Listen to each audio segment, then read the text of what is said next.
Bueno, pues comenzamos con la atención puesta en la salud. Bueno, más que en la salud, en la sanidad. Una cosa sin la otra, pues es difícil por muchas alternativas que existan. Saludamos a nuestro invitado. Él es el presidente de la Asociación en Defensa de la Sanidad Pública en Canarias, Guillermo de la Barreda. Buenos días. ¿Qué hay? Buenos días. ¿Cómo se encuentra, Guillermo? Pues bien, Bien. más o menos. ¿Es usted futbolero? Era más futbolero. Bueno. Ahora no. Ahora Nada. soy menos futbolero. Hay cosas más importantes que fútbol. Así es, así es. Bueno, pues entonces no le pregunto si celebró o no la celebración de la... Hombre, un acto de ese tipo, como lo mismo que hizo el Carlitos En Wimbledon, París, sí, pues sí. son cosas que, bueno, se celebran, ¿no? Te alegra Claro. un poco la vida. Así Te es. alegra la vida. Bueno, pero no tenemos la misma suerte, ni los mismos motivos para celebrarlo, ni sentirnos... Hombre, que si es una sanidad pública, sí, pero es mejorable. Hombre, Bastante. siempre es mejorable, y más cuando no se ha hecho absolutamente nada durante más de 20 años y se ha dejado que poco a poco se vaya deteriorando cada vez más. Y claro, pues desgraciadamente se pretende pues mantener la solución que repiten año tras año, que es el tema de la privatización, la concertación. Eso desde hace muchos años nos lo están contando que es la solución. ¿Para qué? Para no desarrollar la sanidad pública. Y eso, que está desde hace más de 20 años, ¿a qué ha conducido? Pues simplemente a que no se solucione el problema, sino que se agrave. Luego no es una solución. Así es. Guillermo, ayer creo que se cumplía el primer año de la actual legislatura. Una legislatura que en materia sanitaria comenzaba con muchas propuestas. De hecho, ustedes presentaron 7 a la Consejería de Sanidad. Me gustaría ¿qué balance hace usted de este primer año? ¿Se ha hecho algo? ¿No se ha hecho nada? ¿Se ha retrocedido? ¿Se ha ido en otra dirección contraria a la sanidad pública? Se han dicho muchas cosas y se ha hecho poco. Era como decía Sopo hace muchísimos años. Las palabras sin hechos son mentiras. Y desgraciadamente seguimos igual. El problema de la sanidad es muy sencillo. Es primero de presupuesto y de gestión, que es fundamental. Y segundo, es de voluntad política de solucionar el tema. Hace más de 10 años hubo una ley de iniciativa popular apoyada por más de 25.000 firmas que fue aprobada por el Parlamento, porque Canarias no tiene una ley de salud y sanidad pública. Exacto. Y eso sigue en el Parlamento. ¿Y quién no la ha llevado adelante? ¿Los que la presentaron? No, los políticos. En el año 2006 comenzó el grave problema del colapso de las urgencias. 2024 y no se ha solucionado. ¿Es que no tiene solución? Sí tiene solución. Y más teniendo en cuenta que el índice de urgencias por habitante que tenemos en Canarias es de los más bajos. Y si teniendo un índice de los más bajos tenemos estos problemas, Pues otra cosa sería que tuviéramos muchísimas, fuéramos de los más urgencias que tuviéramos por habitante, por 1.000 habitantes. No, es que somos de los más bajos, de los que menos urgencias tenemos por 1.000 habitantes. Y tenemos problemas en la urgencia. ¿Por qué? Porque no se han desarrollado las infraestructuras, porque no se ha desarrollado una buena política de atención primaria, etcétera, etcétera. Entonces, esa es la situación. Mira, yo recuerdo, antes que me olvide, porque tenía que comentar antes, hace 6 años, 7 años, un alto dirigente de la sanidad privada española dijo: el problema de las listas de espera quirúrgica en Canarias lo soluciono yo con 40 millones de euros. Eso fue hace 6 años. Unas semanas o unos meses después de decir esas palabras, ese señor fue nombrado consejero de Sanidad de Canarias. Pertenecía al sector privado. Y había dicho que con 40 millones lo solucionaba. Por supuesto, 40 millones para potenciar el sector privado. Han pasado 4 años de legislatura de ese señor como consejero y no solo no solucionó el problema, sino que siguió incluso un poco peor. Claro, Entonces, eso es ¿qué es lo que te dice? Que no hay voluntad de solucionarlo. Y mucho bla, bla, bla, bla. Sí, mucha palabrería, pero no sirve para nada. Claro. Mire, yo lanzo nubes de humo con propuestas, con palabras y tal y cual. El otro día salió la famosa receta deportiva, pero de demonios. Sí. ¿Qué coño se gastan millones en una cosa que es receta deportiva para dar un dinero a unos gimnasios, a unos tal, cuando tenemos un déficit de fisioterapeutas en la sanidad privada, en la sanidad pública? Gástese usted ese dinero en nuevos centros cerca de los ciudadanos, porque la sanidad, el ciudadano no tiene que ir a los servicios sanitarios. Los servicios sanitarios son los que tienen que ir al ciudadano. Y eso es fundamental. Y aquí no. Aquí tenemos una dispersión de los centros, un déficit de infraestructura en atención primaria, etcétera, etcétera, etcétera. Entonces, hay una serie de conceptos que son básicos y que no son ningún invento, no son ninguna locura. Son cosas que están demostradas en países que tienen mejor sanidad que nosotros, pero aquí nosotros, pues no, la receta, la no sé cuánto, la no sé qué. Guillermo, con respecto a la receta sanitaria, es también un paripé, le pregunto, una persona usted que es traumatólogo, es especialista, se fractura una cadera antes de acudir a un gimnasio, con esta receta sanitaria fisioterapéutica, tendría que ir a un especialista especial de rehabilitación en un centro sanitario, que es donde se dan las largas listas de espera. ¿O puede ir directamente a recuperarse a un gimnasio? Directamente no, tiene que ir con una prescripción, pero es que tú me lo acabas de decir.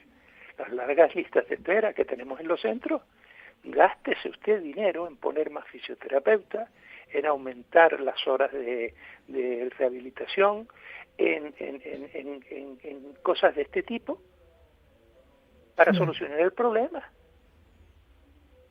¿O es que esto se soluciona diciendo, no, usted vaya al gimnasio a hacer tal, o vaya a la piscina a nadar? Por Dios, eso es una cosa que no tiene ¿Eso no sentido. ¿No es incitar también un poco al intrusismo?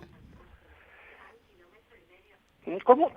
Sí, que si recetar una rehabilitación en un gimnasio no es incitar al intrusismo, porque a no ser que sea un gimnasio especializado con fisioterapeutas titulados y formados, normalmente hay monitores de deporte. Mira, vamos a ver, hay para un tratamiento.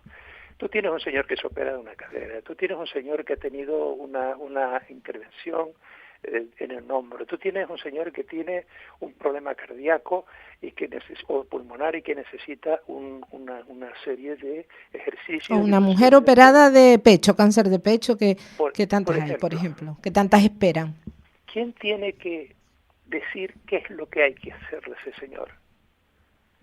Pues un señor que es médico y que se llama rehabilitador, no un fisioterapeuta. Un rehabilitador. Un rehabilitador. El rehabilitador es el médico que prescribe. El fisioterapeuta es el personal sanitario que ejecuta la prescripción del médico. Como por ejemplo, tú tienes un enfermero o una enfermera en un hospital, el médico le dice, mire, colóquele usted ese gotero, colóquele eso y hágale estas medidas y estas cosas.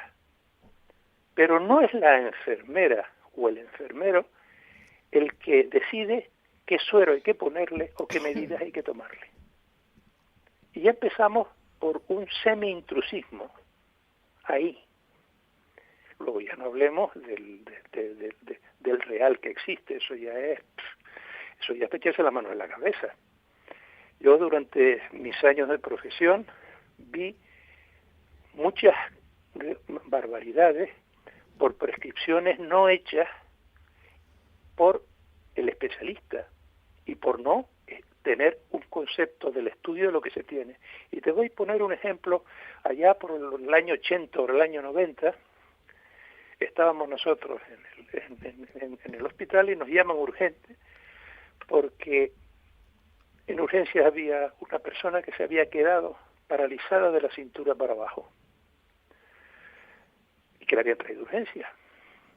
Y cuando hablamos con el paciente nos dice que él tenía dolor en la cintura, tenía un lumbago y había ido para que le hicieran unos masajes y lo movieran un poco. Pues resulta que ese señor tenía una cosa que se llama un mieloma, que tenía afectada una vértebra.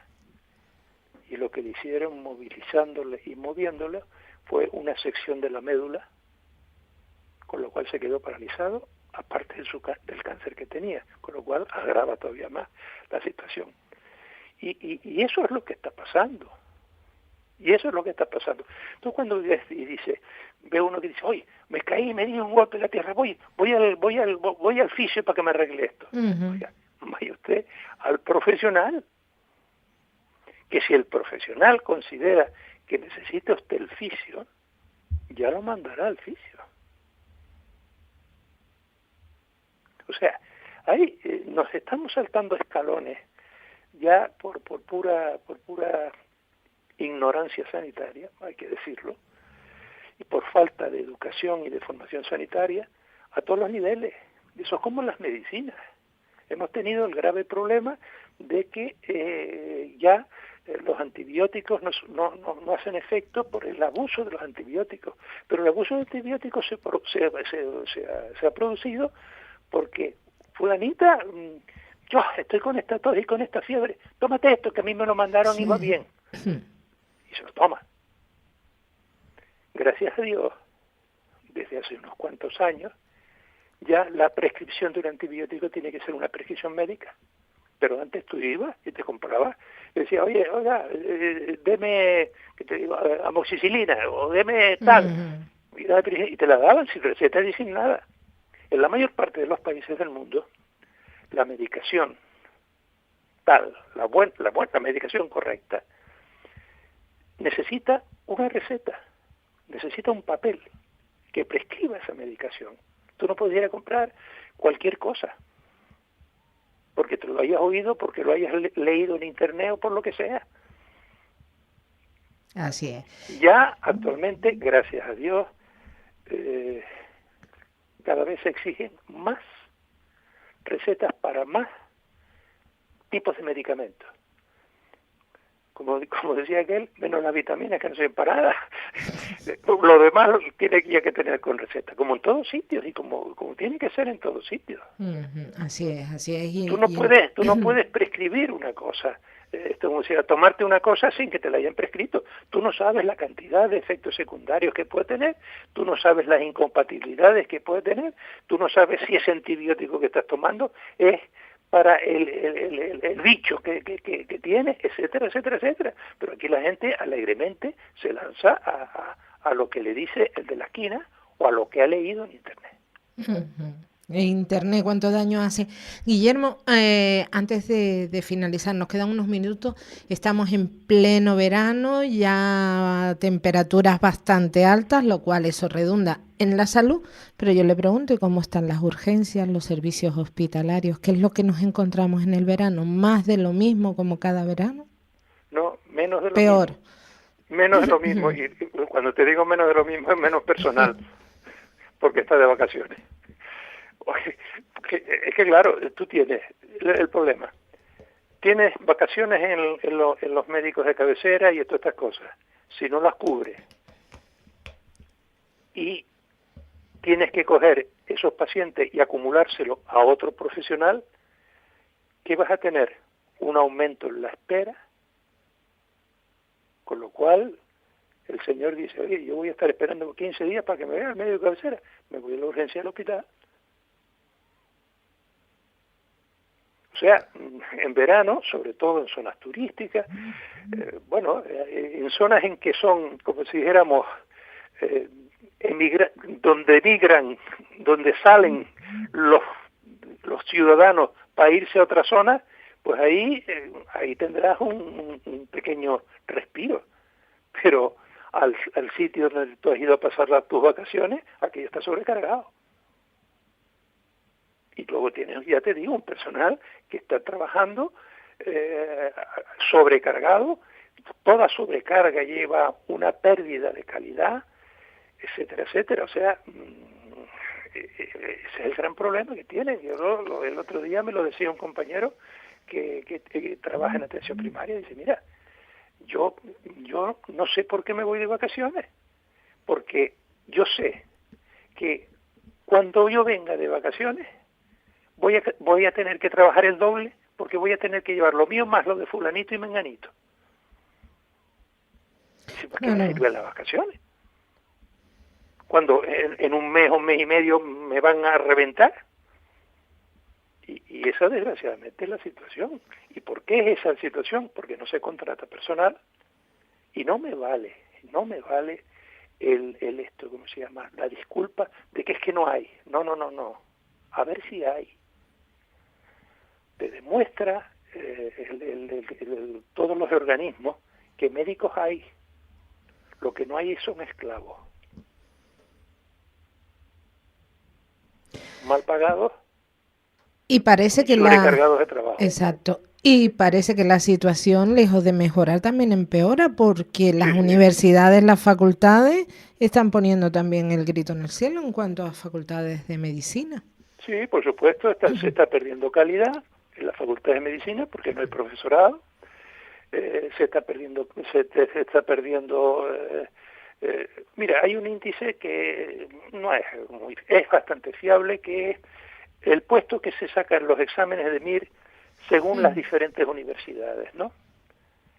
Las universidades canarias están consiguiendo los últimos puestos de MIR, cuando antes estaban en la cabeza. Eso ya es un índice, hombre, no es un índice exacto, pero es un índice porque hay mucha gente que se va a formar, va a preparar, porque ya hacer el MIR, ir al examen de MIR, es como el que hace una oposición para juez o para fiscal. Tienes que estar durante un año en una academia, estudiando y trabajando y tal y cual. ¿Y eso qué significa? ¿Por qué tienes que estar un año en una academia trabajando para sacar una plaza que no es para un puesto, sino es para tú coger una especialidad? Que eso es lo grave. Entonces, ¿qué significa eso? Que posiblemente la base con la que sales de la propia facultad es baja. Claro, y si es baja, pues ya eso...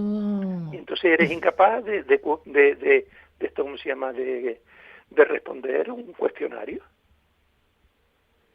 Porque responder un cuestionario, hombre, por supuesto requiere refrescar una serie de conocimientos, pero es refrescarlos, no empezar a tener conocimientos nuevos. Y claro, el mal es ese, pero desgraciadamente ese mal está a todos los niveles de la vida. Mira, estamos disparados ahora todo es ¿cómo se llama?, el problema de la vivienda, el no sé cuánto, el no sé qué. En Canarias llevamos 20 años sin hacer vivienda pública. ¿Y la culpa quién la tiene? Hombre, está claro que los barrios que tenemos son de los lodos de hace 20 años. No hay otra... De hace más de 20 años. Más de 20, pero que está ahí nada... ¿Qué pasa con esa responsabilidad? Que es una responsabilidad de los ayuntamientos y de los cabildos. Ellos tienen que librar suelo de los propios cabildos y de los propios ayuntamientos para vivienda pública y hacer vivienda pública. ¿Y qué es lo que se ha hecho? La poca vivienda pública que había, pues se ha gestionado muchas veces, pues incluso vendiéndola. Tenemos ahí los ejemplos de Madrid y aquí pues posiblemente también. Entonces, si las soluciones de los problemas no son inventadas, las soluciones están. Lo que hay es que querer ponerla. Tener voluntad para aplicarla. Nos quedan 2 minutos, Guillermo, le quiero preguntar, los últimos días ha sido noticia la cocina del Hospital Universitario Nuestra Señora de Candelaria. Hemos visto imágenes. ¿Qué opina usted al respecto de eso? Porque está claro, la cocina dice que en cualquier casa es donde se arma todo, donde se arma la convivencia y todo lo demás. Me imagino en un hospital. Mira, la cocina de un hospital es muy compleja porque no son 2 dietas, como decía aquel, vegano y no vegano, sino son dietas, 20.000 dietas complejas. Siempre hay problemas con la comida hospitalaria y muchas veces no se favorece la comida hospitalaria para poder privatizar las cocinas. Y la privatización de las cocinas siempre ha conducido a fracaso, siempre que se ha hecho. Pero lo que está claro es una cosa: cuando el río suena, agua lleva. La consejería dice que no hay ningún problema, que todo funciona perfectamente. Quien haya estado en un hospital sabe que no es eso cierto, del todo. Y hay otros señores que dicen que hay graves problemas. Entonces, ¿qué es lo que hay que hacer? Una cosa tremendamente sencilla: ser honrado. Y abrir una investigación con una empresa o con lo que fuera independiente. Pues nos quedamos con eso, porque la verdad que si ya la comida hospitalaria no termina de gustar mucho, el ver imágenes y demás, pues ya uno dice... No, es que el tema de la cocina hospitalaria es muy, muy complejo. O sea, no es sencillo. O sea, no es...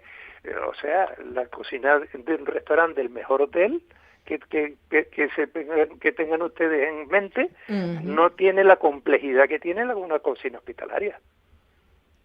Así es. Y eso requiere un tratamiento especial.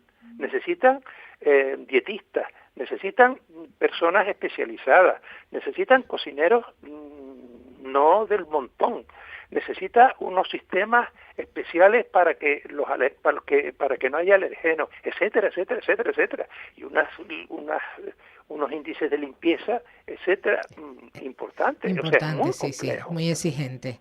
Bueno. Guillermo de la Barreda, como siempre, mil gracias por estar con nosotros compartiendo este tiempo de radio.